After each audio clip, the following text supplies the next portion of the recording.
اسی کو دوستو اسلاموفوبیا کہتے ہیں۔ اس اسلاموفوبیا کا مقابلہ ہمیں کیسے کر زندہ قومیں تدبیر کیا کرتی ہیں اور مردہ قوم صرف شکایت کیا کرتی ہے۔ اور مومن جب چلتا ہے تو وہ اللہ کے بھروسے اسٹوڈنٹ ہیں، ٹیچر ہیں، ڈاکٹر ہیں، انجینئر ہیں۔ تیرنا آتا ہے تو میرا سینہ چیر کر پار ہو جاؤ، اور اگر تیرنا نہیں آتا تو میرے پانی میں ڈوب کر مر جاؤ۔ السلام علیکم ورحمۃ اللہ وبرکاتہ۔ دوستو، آج آپ کوئی بھی میڈیا دیکھ لیجئے، چاہے وہ الیکٹرانک میڈیا ہو، پرنٹ میڈیا ہو یا سوشل میڈیا ہو، یا آج کے بننے والی بہت ساری موویز ہو، فلمیں ہو، ان سب میں آپ کو ایک یکساں چیز نظر آئے گی، اور وہ ہے اسلام اور مسلمانوں کے خلاف ایک سوچی سمجھی سازش کے تحت مسلمانوں کے لیے نفرت اور مسلمانوں کے بارے میں ایک ڈر پیدا کیا جا رہا ہے۔ اسی کو دوستو اسلاموفوبیا کہتے ہیں، یعنی اسلام اور مسلمانوں کے تعلق سے ایک خاص قسم کی نفرت اور ڈر کا نام اسلاموفوبیا ہے۔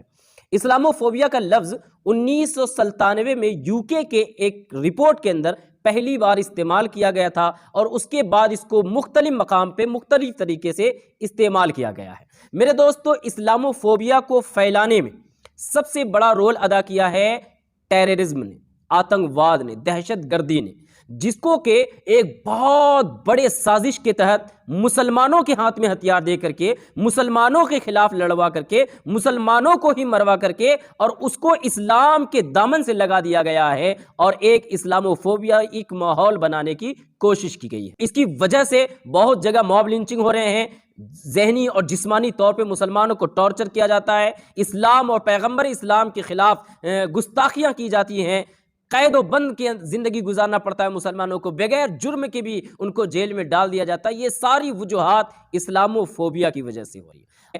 ایسے ماحول میں کیسے ہمیں اسلام کی صحیح دعوت دینی ہے، اس اسلاموفوبیا کا مقابلہ ہمیں کیسے کرنا ہے، آج کے مختصر وقت میں آپ کو یہی بتانے والا ہوں۔ آپ کو کیا لگتا ہے کہ اسلاموفوبیا کا مقابلہ اور کس انداز میں کیا جا سکتا ہے؟ کمنٹ باکس میں آپ بھی اپنے کچھ باتوں کو رکھ سکتے ہیں، انشاءاللہ آئندہ ویڈیو میں اس کو شامل کرنے کی کوشش کروں گا۔ لیکن آج جو میں نے اپنے ذہن کے حساب سے کچھ باتیں ترتیب دی ہے، وہ میں آپ کے سامنے رکھنا چاہتا ہوں۔ تو دوستو، سب سے پہلی چیز ہے اویئرنیس، یعنی بیداری۔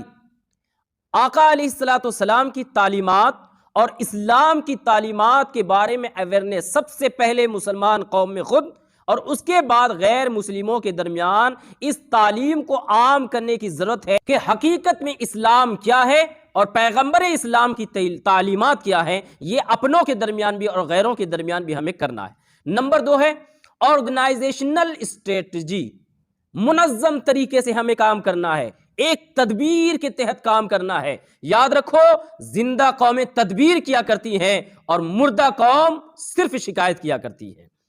اور نمبر 3 ہے ہوپ اینڈ پیشنس، آپ کو امید کا دامن نہیں چھوڑنا ہے اور صبر سے کام لینا ہے۔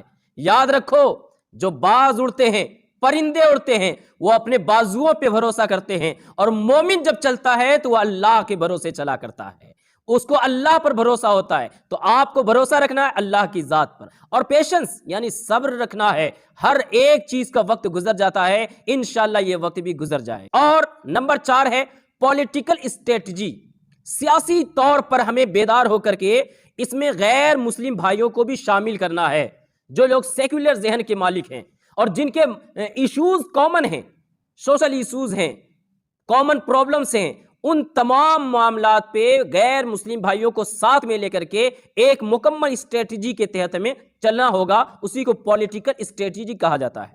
اور نمبر 5 ہے فیلڈ ورک، آپ جس بھی فیلڈ میں کام کرتے ہیں، اسٹوڈنٹ ہیں، ٹیچر ہیں، ڈاکٹر ہیں، انجینئر ہیں، یا جس بھی فیلڈ میں ہیں، جہاں بھی کام کرتے ہیں، یہاں تک کہ آپ چوکی دار بھی ہیں، یہاں تک کہ آپ چھوٹے سے چھوٹا کاروبار بھی کرنے والے ہیں، کسی کے یہاں آپ جاب کرتے ہیں، کسی کے سروس میں رہتے ہیں، کسی کے انڈر میں رہتے ہیں، جس بھی فیلڈ میں ہیں، وہاں پہ آپ کو اس طور پر پیش آنا ہے، ایسا اخلاق پیش کرنا ہے کہ دوسرے لوگ دیکھ کر کے سمجھیں کہ یہ ہوتا ہے مسلمان، اور اپنے کردار کے ذریعہ سے ان کو دعوت دینا ہے کہ دیکھو یہ ہمارے دین نے ہمیں سکھایا ہے۔